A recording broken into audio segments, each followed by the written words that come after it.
زکوٰۃ اسلام کا اہم ترین فریضہ ہے۔ اس کو اہتمام کے ساتھ پورے مال کی حساب کر کے پوری زکوٰۃ ادا کرنی چاہیے۔ زکوٰۃ ادا کرنے سے مال پاک بھی ہو جاتا ہے اور محفوظ بھی ہو جاتا ہے۔ 4 قسم کے مال ہیں جن پر زکوٰۃ واجب ہے: سونا، چاندی، مال تجارت، نقد یا کیش۔ سونا 7.5 تولے اگر انسان کے پاس ہو، 87.5 گرام۔ چاندی 52.5 تولے ہو، یعنی 612 گرام۔ اتنی مالیت اگر پاس ہو تو پھر زکوٰۃ واجب ہوگی۔ مال تجارت بھی اسی حساب سے، نقد بھی اسی حساب سے۔ اگر ان میں سے صرف سونا ہے تو پھر اس نصاب کی مقدار اگر انسان مالک بن گیا ہے تو اس پر زکوٰۃ واجب ہوگی، اور اگر چاندی ہے تو اس پر ہوگی، اور اگر متفرق ساری قسم کا تھوڑا مال ہے تو ان میں سے جو کم قیمت کا نصاب ہے وہ چاندی ہے، لہذا اتنی مقدار اگر کسی شخص کے پاس مال آ جائے تو اس سے زکوٰۃ واجب ہو جاتی ہے۔ پہلی مرتبہ جب انسان اتنی مقدار مال کا مالک بنا، اس کے بعد قمری سال مکمل ہو جائے تو اس کی ادائیگی کی جائے گی، اس کی ادائیگی ضروری ہوگی۔ سال کے درمیان میں اگر نصاب کم بھی ہو جائے تو پھر بھی اس سے کوئی فرق نہیں پڑے گا، یا زیادہ ہو جائے تو اس سے بھی کوئی فرق نہیں پڑے گا، بلکہ سال جب مکمل ہوگا جس تاریخ کو، اس تاریخ کو جتنا اس کے پاس مال موجود ہے اس میں سے زکوٰۃ ادا کی جائے گی۔ اگر متفرق اموال ہیں تو پھر بہتر یہ ہے کہ انسان ان کی فہرست بنا لے، یعنی سونا ہے، چاندی ہے، مال تجارت ہے، خام مال ہے، فہرست بنا کے ان کو الگ سے لکھ کر آگے ان کی قیمت لگا لے۔ سونا کسی بھی صورت میں ہو، زیورات ہوں، ٹکی ہو، کسی بھی طرح کا سونا ہو، وہ چاندی ہو کسی بھی طرح، زیورات ہوں یا ویسے چاندی ہو، مال تجارت اس میں خام مال، تیار مال، یا وہ جائیدادیں یا چیزیں جن کو نفع حاصل کر کے بیچنے کی نیت سے خریدا گیا ہو، ان پر زکوٰۃ ہے۔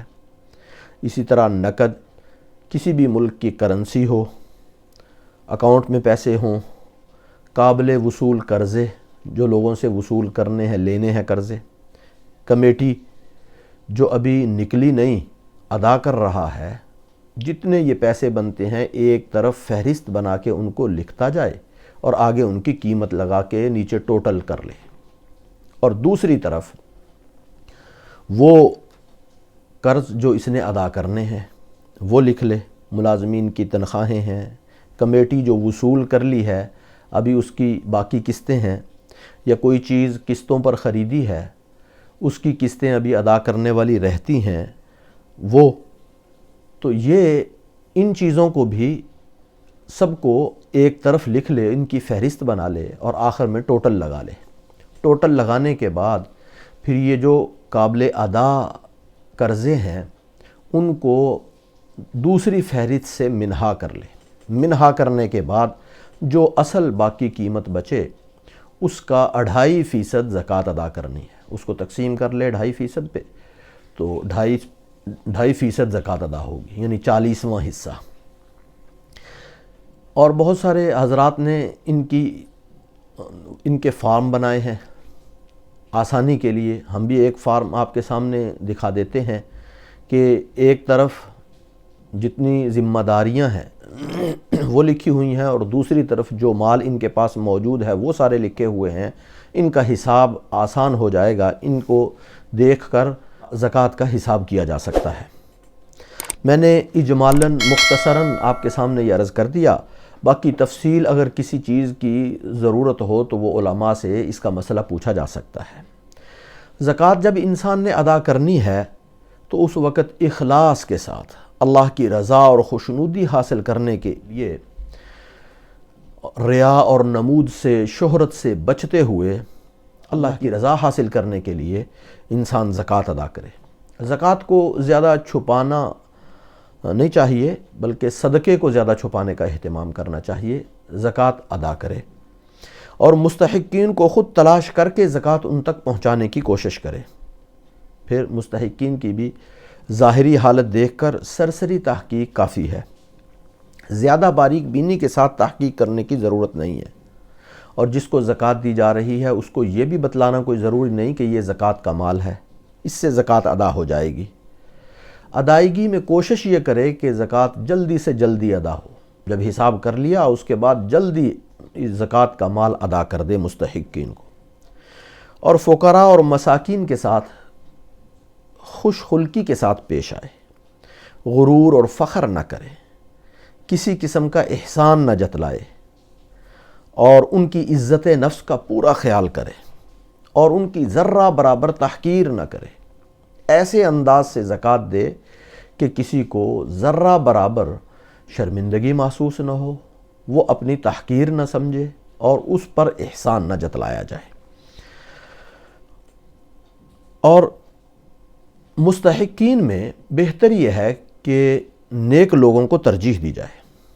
اگر کوئی علم دین حاصل کر رہے ہیں یا علم دین کی اشاعت کا ذریعہ بن رہے ہیں تو ان کو ترجیح دے، اور اگر رشتہ دار ہوں تو ان کو بھی ترجیح دینی چاہیے، اس لیے کہ اس سے زکوٰۃ بھی ادا ہوگی اور صلہ رحمی کا ثواب بھی ملے گا۔ بہتر یہ ہے کہ انسان اپنے قریب والوں کو زکوٰۃ ادا کرے، ان کو ترجیح دے۔ اور اگر کوئی خاص کسی جگہ کوئی مجبوری کسی کی نظر آ رہی ہو یا کوئی بہت زیادہ ضرورت مند ہو، مثلا کوئی بیمار ہو یا کسی قرضے میں بہت زیادہ وہ پھنسا ہوا ہے، تو اس کو زکوٰۃ ادا کرنی چاہیے۔ اور زکوٰۃ ادا کرتے ہوئے بہتر یہ ہے کہ عمدہ مال ادا کرے، جو اعلیٰ مال ہے وہ اللہ کی راہ میں خرچ کرے، وگرنہ درمیانہ مال وہ اللہ کی راہ میں زکوٰۃ کے طور پر دے۔